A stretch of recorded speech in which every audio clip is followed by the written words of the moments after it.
So now that we've spent some time thinking about the basic rationale and the various approaches and issues around the question of alignment, we need to think about the mechanisms, how we actually do this.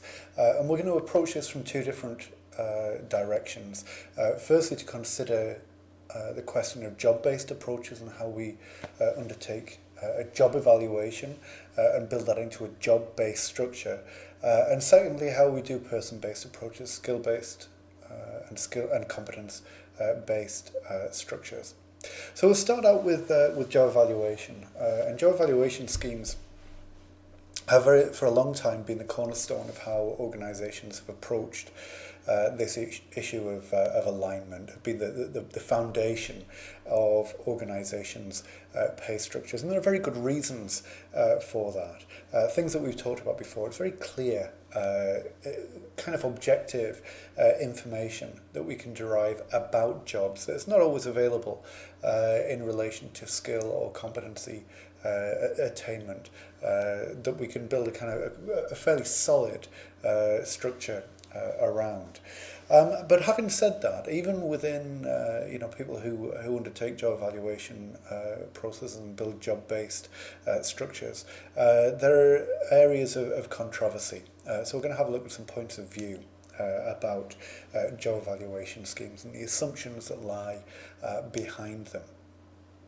Now, we can take an approach towards job evaluation that job evaluation is a simple and straightforward measure of job content, that it is a kind of objective measurement tool. But what it's interested in is simply the innate value of the job, that we can more or less weigh one job against another. Now, this isn't necessarily accepted by everybody who undertakes a job evaluation scheme, because they aren't always interested in simply looking at job content, looking at the weight of jobs. And the reason for that is that it can encourage inappropriate or undesirable types of behaviours. If employees know that what is going to be measured and effectively eventually rewarded through a job evaluation scheme is just the size of a job, then that encourages all kinds of empire building activities where people kind of grub as much to put into their particular type of job as they possibly can, because they know that then that's going to drive up the ultimate value of their job. So job content might not necessarily be the key thing that everybody's looking for in terms of a job evaluation process. So some people might look at issues of relative value, and this picks up on some of the issues that we talked about previously, which are about not just the value of jobs per se, but the value of jobs in relation to what the organisation is trying to achieve. And the idea being that through a job evaluation process, a dialogue, a debate can take place within the organisation about what the organisation is trying to achieve, what various groups in the organisation are trying to achieve, and use the process of job evaluation to find a consensus about the relative value of jobs. Now, this is a little bit more sophisticated than that kind of idea of just simply weighing job content, and it recognises the political process that's involved in this kind of job evaluation process. Some people go further and say that you can't just focus on the internals of what's going on in the organisation. An organisation can't divorce itself from the outside labour market, and so the worth of jobs isn't just to do with what the organisation wants, or even what the organisation is trying to achieve in strategic terms. We can only really understand the worth of jobs and the relative worth of jobs without thinking about the external marketplace. So we create a link from the value of jobs inside to the external marketplace. Now, whatever approach we take towards where we want to focus our measure of job worth, there is a question about the validity of the job evaluation process and the nature of how it does its particular job. So we might also distinguish not just between where the focus of the job evaluation is, but also the way that the tool operates. So for some people, a job evaluation process is a simple, straightforward and objective measurement device. It's an instrument that provides an objective measure, whether that's job content, relative value, external market worth, whatever. But it is an objective process, and we simply go through it and we get the answer. It's kind of scientific.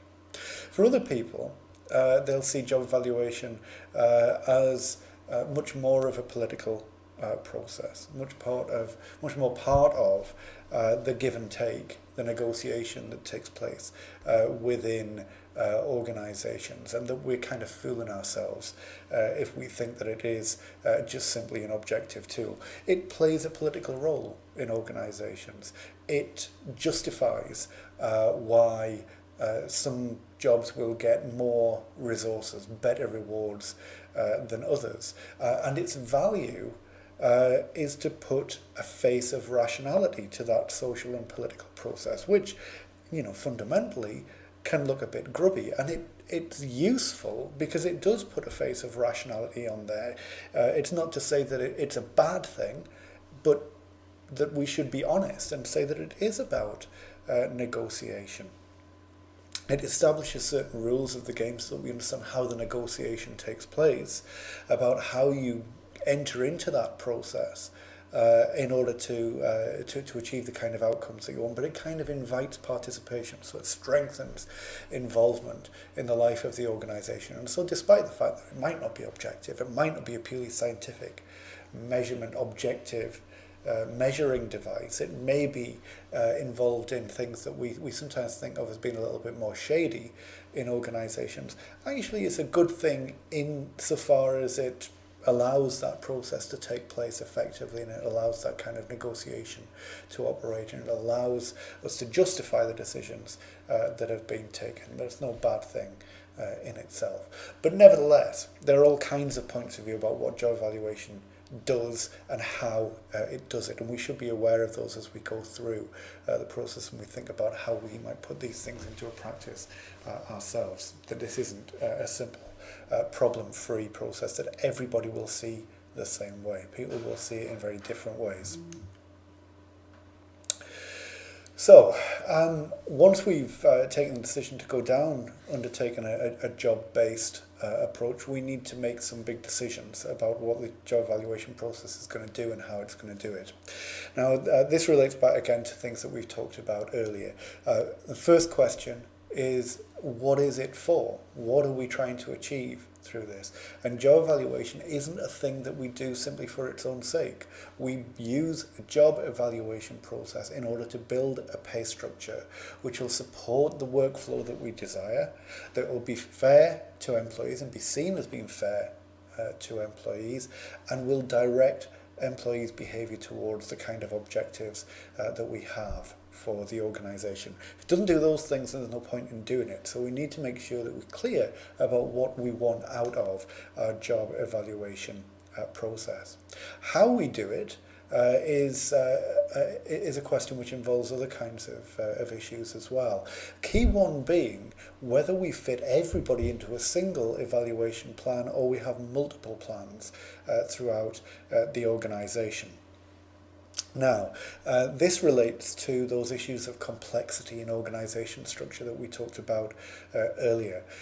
Sometimes organisations are simply too complex to fit everybody within a single scheme. And the reason for that is because it's not just that people do lots of different jobs, but that the jobs that people do are very, very different from each other. Now, the way that we conduct a job evaluation scheme, however we do it really, apart from the most simple ones, is to come up with some kind of criteria for how we're going to judge the relative worth of those jobs. Now that's fine up to a point, and that point is where everybody's job can be broadly compared with each other. If you work for a very diverse kind of organisation, or certainly an organisation with a very diverse kind of workforce, with many different types of jobs being done, many different types of work undertaken in an organisation, then that becomes very difficult to construct sufficiently useful criteria that will meet the needs of all of those different types of work. So if the work content is too diverse, if the factors that are involved are going to differ too much, then we would end up trying to shoehorn everybody into the same plan. We end up trying to apply criteria to jobs that really they have no business being applied to. And the result of that may well be that employees on the receiving end of this kind of scheme may well resist it.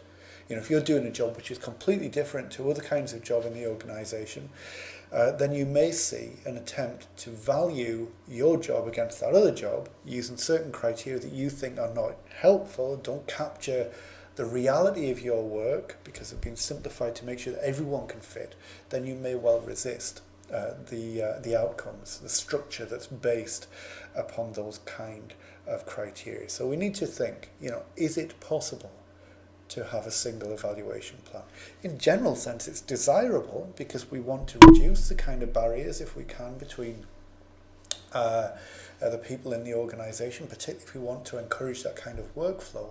So we might want to have one evaluation scheme, but we may not be able to pull it off in a way that keeps the organisation seeming fair to everyone, that actually achieves a job structure where everybody is effectively being compared with everybody else. It may not be possible, and we may need to operate a multiple plan with different criteria applied to different types of jobs, simply because they are so different from each other.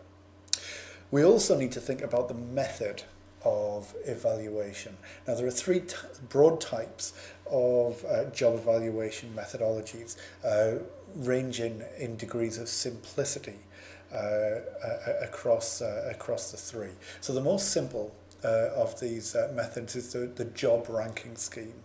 A little bit more complex is the job classification scheme, and more complex again are the points rating scheme. Now, there are benefits and disadvantages of choosing each one of these schemes. Obviously, a simple scheme like a ranking scheme or a classification scheme allows the process to be undertaken relatively quickly with very few resources. It can be easily explained to employees, whereas a much more complex scheme like a points rating scheme, we'll explain the details of these a little bit later on, it's much more onerous, it takes much more time.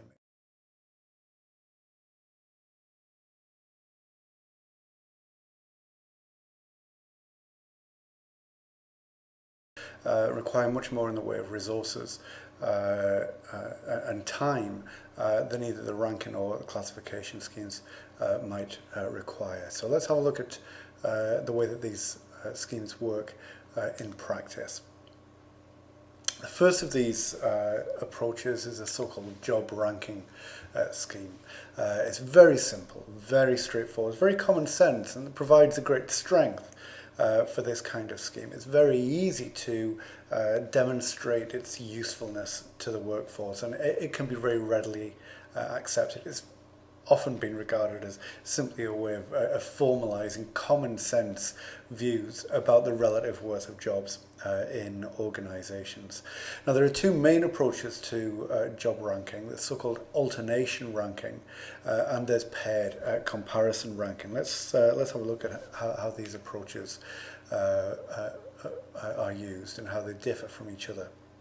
Alternation ranking. And you see we're dealing with whole jobs here. So you have a whole bundle of jobs, and you simply start and say, okay, out of this bundle, which is the most valued job and which is the least valued job?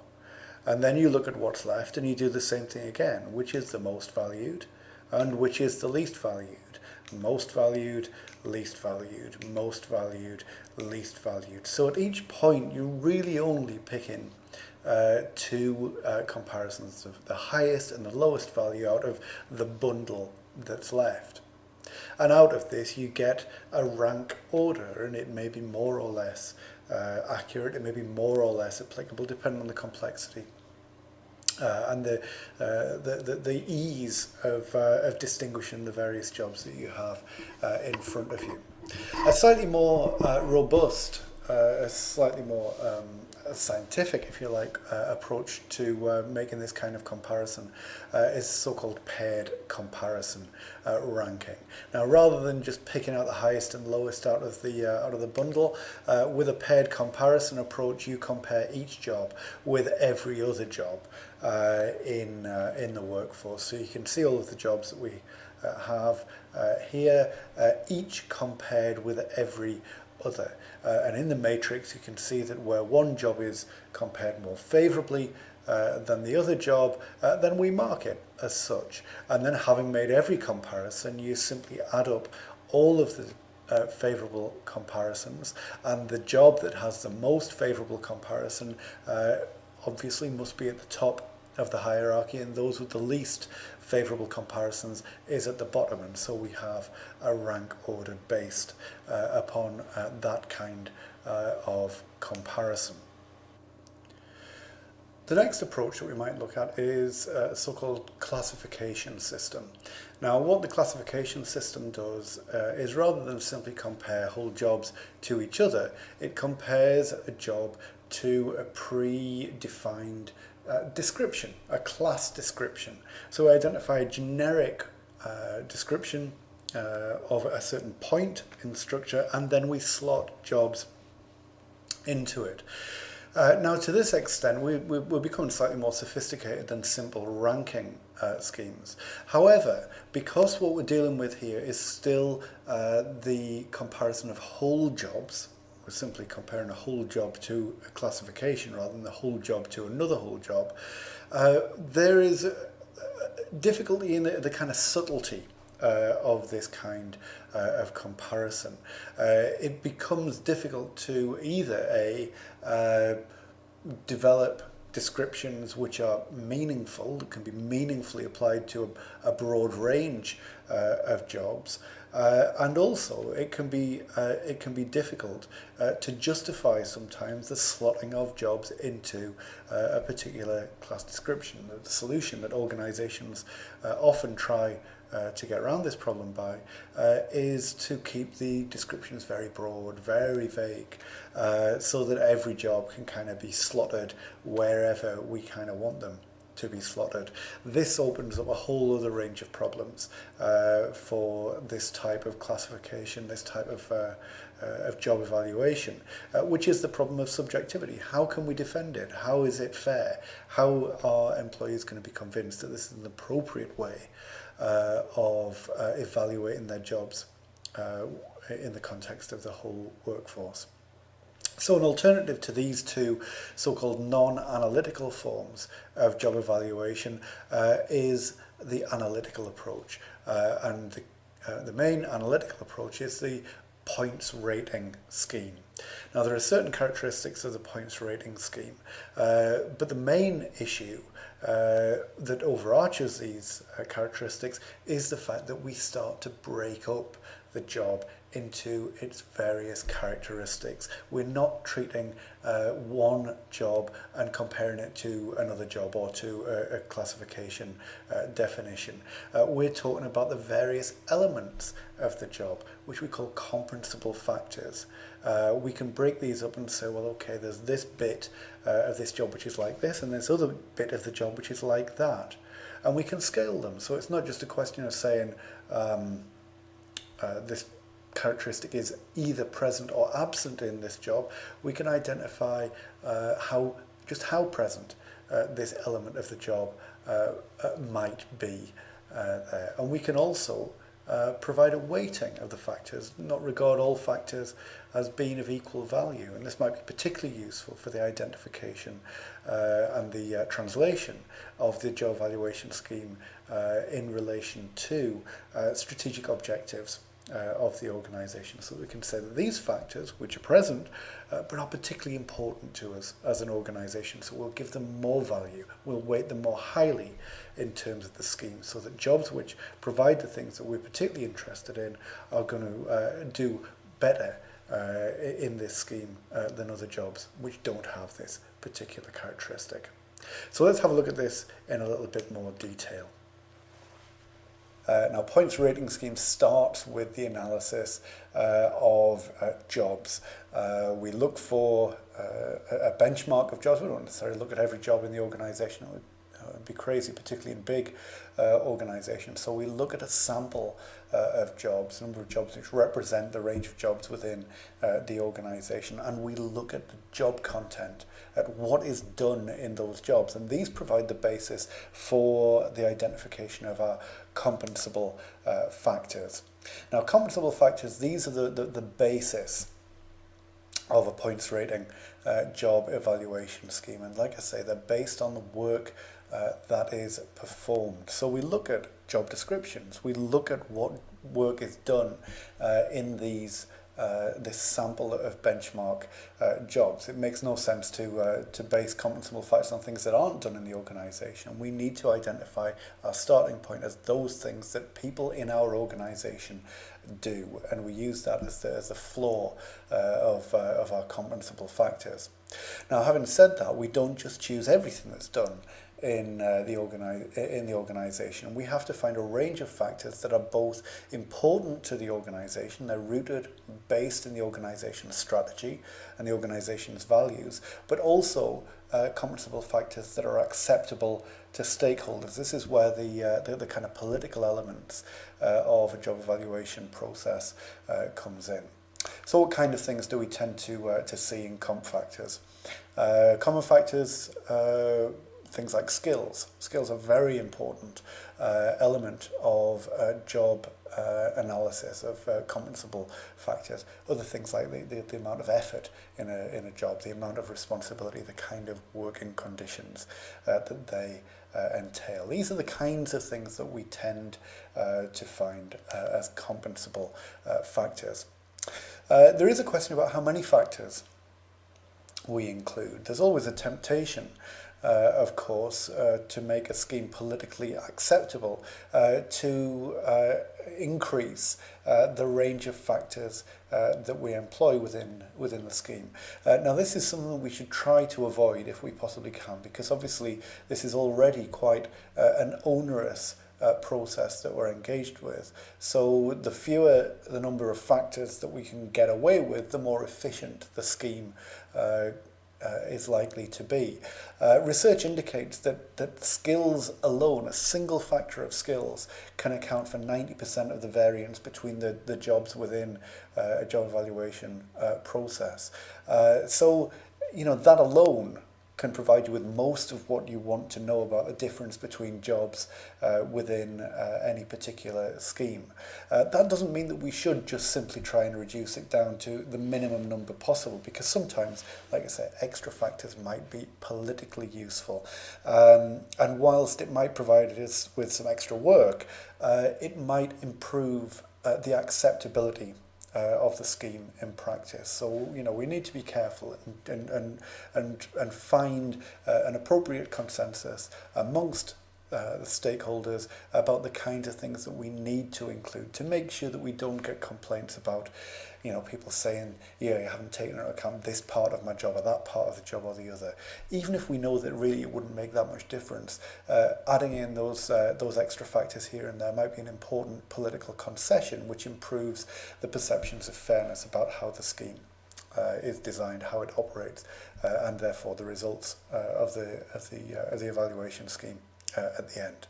So once we know what compensable factors we want to include, we need to find some kind of a scaling system in order to identify how much of any particular factor is present in any job. Now again, we don't want to overdo the numerical scaling. We don't necessarily want to provide a scale of 0 to 50, because those kinds of distinctions would be crazy. 0 to 5 might be a reasonable scale to apply. It allows us to distinguish jobs from one another. The availability of those factors in any particular job, 0 to 5 seems enough. It's important to be able to explain what the various scalings mean. So we need to be able to use plain language to be able to say, well, a zero means, well, we know what a zero means, but we know what a one means, and we know the difference between a two and a three, that we can explain that in plain language so that we can defend the decisions that we make. And again, we might want to use concrete examples to anchor those definitions so that we can really clearly explain to the people who are on the receiving end of these schemes what exactly those scalings mean. We'll also want to weight the factors, and again, this is something that is particularly important in reflecting the objectives or the strategy of the organisation. So we might make weightings based on a so-called committee judgment, based on the judgment of organisational leaders. It might be that we have in mind a particular pay structure that we want to end up with, and so we can use statistical methods to replicate a criterion pay structure. It's called a policy capturing approach, where the weightings are determined by the kind of outcome that we want to end up with. So once we've done that, we've determined our comp factors, we've scaled them, we've weighted them, and then the final stage is to apply those results to the non-benchmark jobs in the system. So that sounds quite involved, it sounds quite complicated, but in essence what it boils down to is something that looks a lot like this. So down the left hand side of the form, we've got the compensable factors identified there. 4 key categories of compensable factors: skill, effort, responsibility and working conditions, and each one of those is split into a couple of sub categories. We've scaled them. We've seen the second column going down there, the degree. We've got 1 to 5 indicating the presence or absence of those comp factors. We've weighted them, and we can see that the skill accounts for the largest proportion of the comp factors, with 40% of the overall points available through skill, and we can simply do a calculation where we multiply the weighting by the degree, come up with a number of points, add them together at the bottom, and that gives you your points rating for that particular job, and you apply that to all of the jobs within the organisation. We come up with a rank order which establishes the hierarchy within the job structure. So that's job-based approaches. We're also going to have a little look now at person-based approaches, which are quite different. Now we need to start out by talking about some definitional issues here, because person-based approaches are split between approaches that are based in skill and approaches that are based in competence. Now, there is an awful lot of confusion about the difference between skills and competences, and often you'll simply find that the differences between skills and competences are about who the term is being applied to. So often we see discussion of skills being associated with manual, blue-collar employees, while competencies are reserved for admin or professional occupations. It's simple snobbery. Now, that kind of distinction doesn't provide any use for us here, but there is a useful distinction that we need to be aware of, and that distinction is to do not with snobbery but with clarity. Skills are much more clearly defined than competencies. They're usually based upon observable behaviour. We can see somebody demonstrating a skill. We can see that they can do something, and we know exactly what that thing is, whether it's operating a machine or whether it's undertaking a particular type of activity. It's clear, it's defined, somebody can do it or not. Competencies are much more vague. It's not just about can you do things, but it might be about the way that you do it. It might be about emotional characteristics, personal characteristics that are involved in the thing that's been done, about whether you can engage with someone on a particular emotional level, these kinds of things. Now, these distinctions provide important differences in the nature of skill or competence-based pay structures, which we'll look at over the next few minutes in a little bit more detail. So we'll start with skill-based schemes. Skill-based schemes tend to tend to be split into two different types.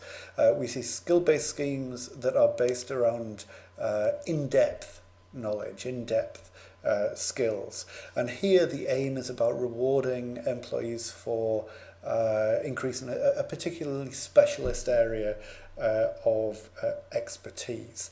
And so if we need people to increase their levels of skill in order to improve their level of performance, this might be an appropriate approach to use in this kind of situation. But what we're really interested in is employees who are doing a relatively small range of things very, very well. So, for example, the kind of job that I do, I'm required to know about human resource management generally, but I'm particularly concerned with issues of employee reward and employee relations. And my performance improves the greater my knowledge of employee reward and employee relations. These are tiny little areas of human resource management, and even less of a proportion of the amount of knowledge about management or business, or even general knowledge. And so my performance is really based upon in-depth knowledge rather than knowledge about a much broader range of information. But there will be other times, other jobs, where we might want to encourage multi-skilling, where we need people to be flexible. We don't want people to be focused on a very narrow range of activities, narrow range of abilities. An appropriate comparison for my job would be a school teacher. We need school teachers, particularly at primary schools, who know a bit of everything. We don't need people who specialise in tiny little bits of knowledge. That is of no use to the school, of no use to the school students. What we need is people who can go and do everything from religious education to, some kind of geography, history, the full range of things. So multi-skilling, we might want to encourage a much broader range of skill and reward employees who are able to adapt and build this much broader range of skills that they can bring to bear upon the performance needs of the organisation. So what are we trying to get out of a skill-based structure? Well, these are the criteria that we've been applying right the way through. Does it support the workflow of the organisation? Is it fair to employees? And does it direct the behaviour of employees towards the organisation's objectives? Then skill-based structures, directing people to work in ways which meet the needs of the organisation's markets, their customers, can be extremely effective in supporting that kind of workflow. So the extent to which organisations are able to benefit in workflow means through the adoption of a skill-based structure will depend upon the kind of focus that organisations employ in terms of breadth against depth of skill development. In terms of fairness, there's a very clear principle that's employed within a skill-based structure. If we think about the kinds of difficulties we can get into in terms of fairness with job evaluation, job-based structures where people are constrained by the jobs that they're allowed to do, here we're setting out very clearly that employees who gain more skills can earn more rewards. That's a very clear and easily communicated set of principles for employees. And so to that extent, the fairness of a skill-based structure is very strong. It's potentially very empowering for employees. They're not at the whim of their employer or their managers and being allowed to display various abilities constrained by the jobs that we put people in. They're empowered to do the things that they're capable of, and when they do the things that they're capable of, then they can earn enhanced rewards. However, this is obviously not some kind of a nirvana. There are potential constraints. even in a skill-based structure, resources are still finite. And so if we make learning, skill development, a source of greater rewards, then we also create the potential for enhanced conflict over access to those development resources because they become much more attractive. Whereas sometimes it's difficult to get employees to engage in learning opportunities, to engage in training and development and so on. If that becomes the route to greater rewards, all of a sudden we may find there's much greater demand for development resources, so access to them may become a source of conflict over what are now much more important resources. And we've seen the increase in the attention that organisations like trade unions are taking towards development opportunities. Partly that's because of a change in approach in the unions themselves, but partly it's because of the shift in the collective bargaining agenda to encompass development areas as well. The final criteria is whether or not it directs employees' behaviour towards organisational objectives. And clearly, a skill-based structure allows organisations to redefine their expectations of employees. It's not about employing someone around a job description and that's it. There's no expectation for employees to do anything different until they change jobs, go for a promotion, or the organisation undertakes some fundamental restructuring. The identification of desired skills can be made quite flexible. We can direct people's behaviour according to the changing needs of the organisation. So if the organisation's position in the market changes and they need people to do different things, they can shift the focus of a skill-based structure to encompass new skills, new abilities, which can be quite sensitive and subtle in redirecting employee behaviour in this way. And it allows the development of new work practices. It allows organisations to break out of the straitjacket of job-based ideas about what it is that employees can be expected to do. We can develop new work practices, multi-skilling, autonomous-based work, and all of those things can develop around a skill-based structure. So it can provide some real advantages for an organisation in this way.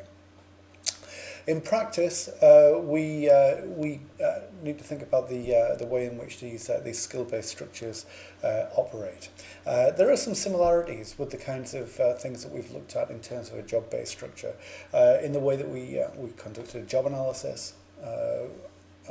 From a job-based structure, we similarly conduct skill analysis. What is done? What do we need to be done in our organisation?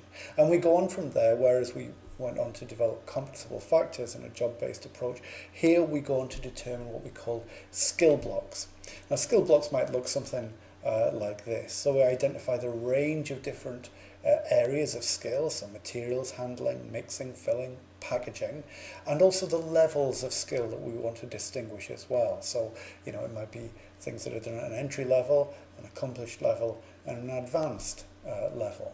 Now, people's routes through these skill blocks, and skill blocks equals advancement in rewards, might go in various directions depending on the emphasis of breadth against depth. So if we're looking at a depth-based approach, we might look at a kind of vertical approach through these skill blocks. If someone becomes extremely skilled in any particular area, or it might cut across all of them, multi-skilling types of approaches.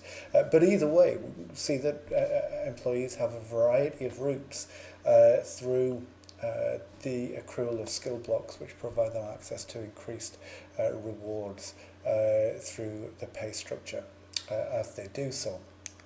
Now, there are a number of issues that we need to think about that are particularly relevant to skill-based approaches. And the most pertinent of those is the certification process. Now, in a job-based structure, there is no equivalent for this. We simply look and see whether a certain thing is done or not, and it's either part of a job or it's not. With skills, it's different. Someone might claim to have the skill of of a particular skill block, but we need to verify that. We need to certify that people actually have the skills that they claim for the reward structure, the skill-based structure, to have any kind of meaningfulness, any claim to veracity. So there are various approaches that we can take towards certification in order to make sure that this is undertaken effectively. We might look at something like peer review, so that people examine what their colleagues are capable of and engage in this kind of peer review process. Something that's quite commonplace in professional occupations currently. We might extend to a whole range of jobs that are covered by a skill-based pay structure. We might simply undertake observation. We might routinely test people to see if they have the skills that they are claiming. Or we might require people to complete formal courses. Now, whatever we do, it's clear that what we need to make sure is that people do have the skills that they claim, and there are a number of approaches that we can take to do this. Obviously, timing is an issue. In the early days of these approaches, you'd often find a relatively ad hoc or on-demand approach to the certification of skills. Someone will go off and do a course, come back, tell the manager that they've done something new, they have a new skill, can I have a pay increase please? And you could kind of operate on that kind of basis. As these structures become more widespread and incorporate much broader sections of the workforce, then you might want to incorporate a more formalised scheduling of certification. So you might program certification for particular points in the year, so that you don't get overwhelmed by a constant drip of claims for skill certification. The final element in certification that's important to consider is the issue of recertification. Now, recertification is important because you don't want to get stuck paying for skills that have become either obsolete, outdated, or simply that someone has actually lost the skills that they might have gained at some point because they've become rusty or the training took place at such a long point in the past that it's no longer relevant.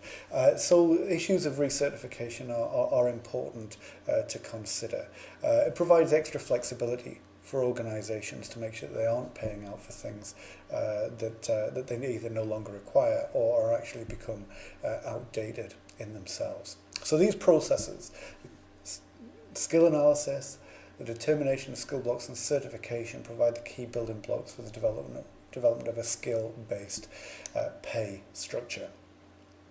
There are a number of issues and concerns about skill-based approaches. We've talked about the advantages, we've talked about the flexibility, we've talked about issues around workflow and about directing people's behaviour towards desired organisational objectives. But there are a number of drawbacks, not least the concern that this may simply be a recipe for increasing labour costs and allowing labour costs to escalate out of control. And I've heard many examples of people talking about organisations who run these kinds of schemes and allow their employees to come back and say, I've done this kind of random skill which doesn't really seem to bear any relationship to the needs of the organisation. They qualify for a pay increase. Now obviously if you do it like that, then you are leaving yourself extremely vulnerable to escalating labour costs that you simply can't control.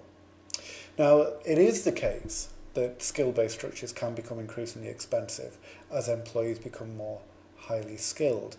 Having said that, you are achieving, potentially if the scheme is well designed, significant and substantial gains, both in flexibility and in terms of hopefully performance effectiveness, as people become more highly skilled in the structure. So yes, you have more expensive employees, but also you have employees who are more flexible and can be utilised in a variety of different ways. So that's one way of thinking about it. Another way of thinking about it is to say that you don't just leave labour costs to spiral out of control. You put in control processes. You constrain people's ability to move through the pay structure by artificial barriers. So you might say that someone can only gain one new skill block a year, or you limit access to the achievement of skill blocks in some other way. So, you know, partly the issues here are about making sure that your system is properly designed so that it only rewards things that you actually need and the organisation is going to benefit from. But also you keep control of the system. You don't allow employees to simply run off and do whatever they want in terms of gaining skills, spurious or not. There is a question though about what happens when everybody reaches the top, and this is an issue for all pay structures of this kind. At least in this case, you get in a situation where everybody's at the top. You have a very highly skilled and hopefully highly motivated and highly committed, desirable workforce. Skill-based schemes do though work better in some places than in others. We often characterise the strategic orientation of organisations as either so-called defender organisations or prospector organisations. A defender organisation is one that knows its market very well. It's an organisation that sits in a very defined market area and it builds market share in that particular area. Prospector organisations, as the name implies, have got a much more adventurous predisposition towards market growth. They don't necessarily want to just sit in a particular market area. They're seeking out new markets, new activities, new ways of working. Now, skill-based schemes we tend to find fit defender organisations much better than they do prospector organisations. And the reason for this is that defender organisations know what they need to do well. They know the skills that they require because they know their market well. Whereas prospector organisations are constantly having to adapt to new circumstances, new situations, new contexts, new markets. And so the idea of tying a reward system down to a particular defined set of skills may be too much of a constraint for a prospector organisation, whereas for a defender organisation it would fit what they need very well indeed. A more general point about where skill-based schemes work best is that there's a very important requirement for employees to be closely involved, not just in the design of the scheme in the first place, but also in its day-to-day administration, that we don't separate employees out and keep them at arm's length in this. This is something that employees need to be implicitly involved with because it is about their skills, it's about their abilities, it's about what they can bring to the organisation. So it needs to be relevant and it needs to be seen as fair. And so we needn't, be too precious about keeping employees at a distance. We want them involved because it improves the way that the scheme operates, and it improves the perceptions of fairness about the scheme as well.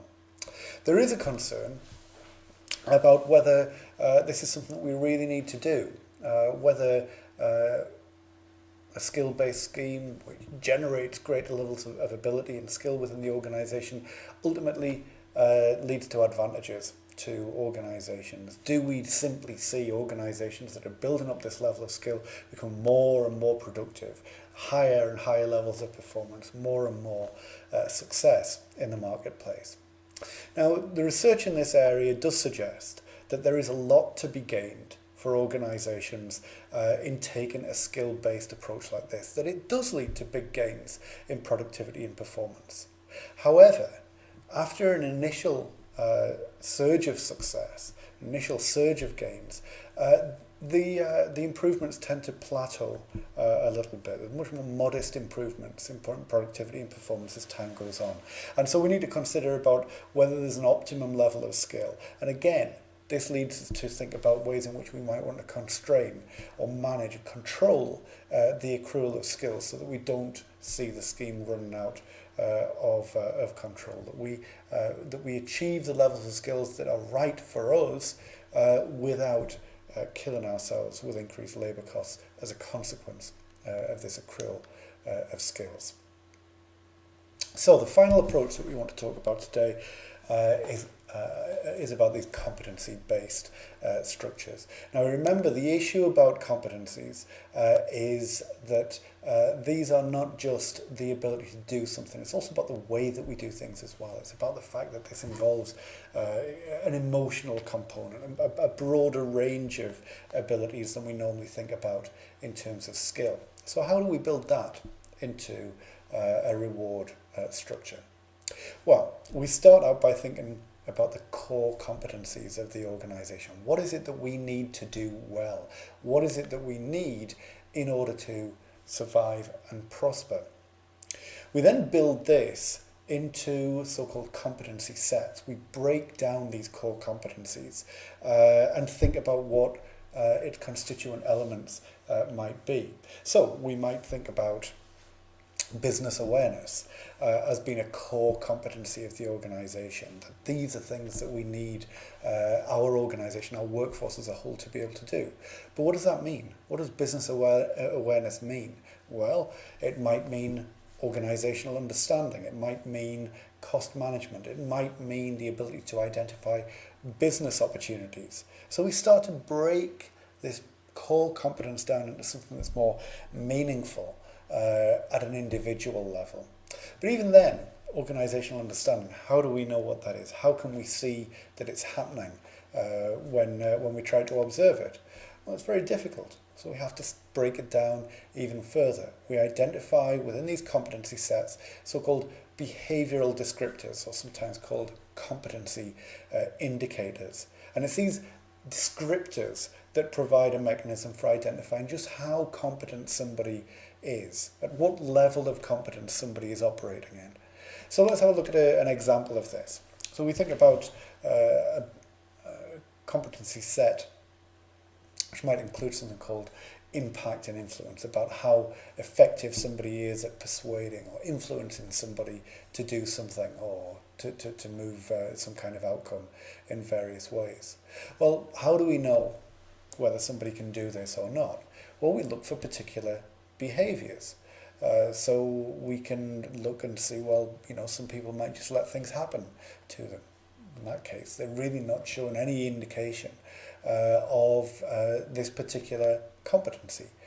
On the other hand, we might see that somebody attempts to influence things using a variety of different tactics, that they don't just have one go, they come back and do it again, try a different way if it's not successful.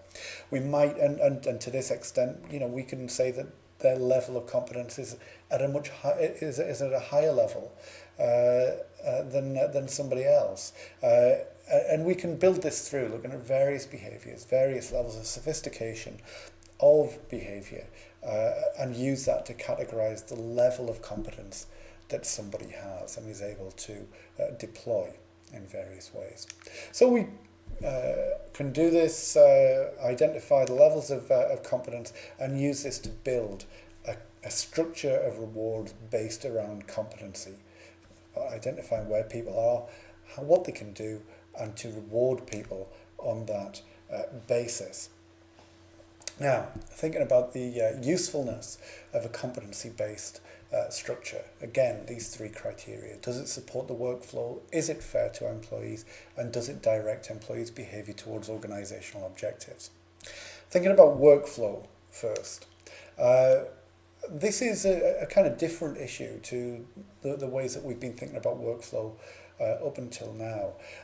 Up until this point, we've really been thinking about workflow in terms of kind of like a tailorist approach to workflow. The organisation determines what's required and either designs a job to get people to work in that way or identifies the skills that are necessary to be able to achieve those kinds of outcomes. With a competency-based approach, it's a little bit different to that. It's about the ability to transcend the workflow. We're not looking at individual activities. We're not breaking down the work in a tailorist way. What we're saying, we're starting at the very broad level, at the very fundamental levels that the organisation has identified are required in order to be successful. So it's the idea of core competencies.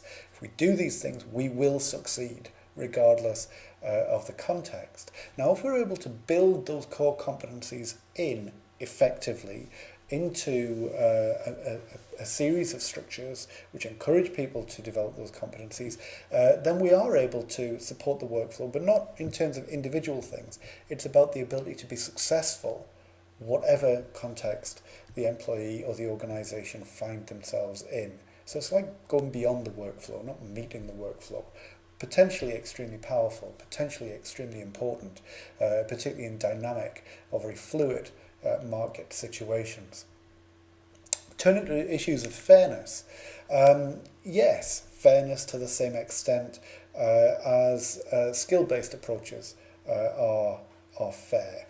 They put pay progression under employee control, gain this competence, demonstrate this competence, and you can progress through the structure. And at the same time, develops highly desirable qualities in your workforce.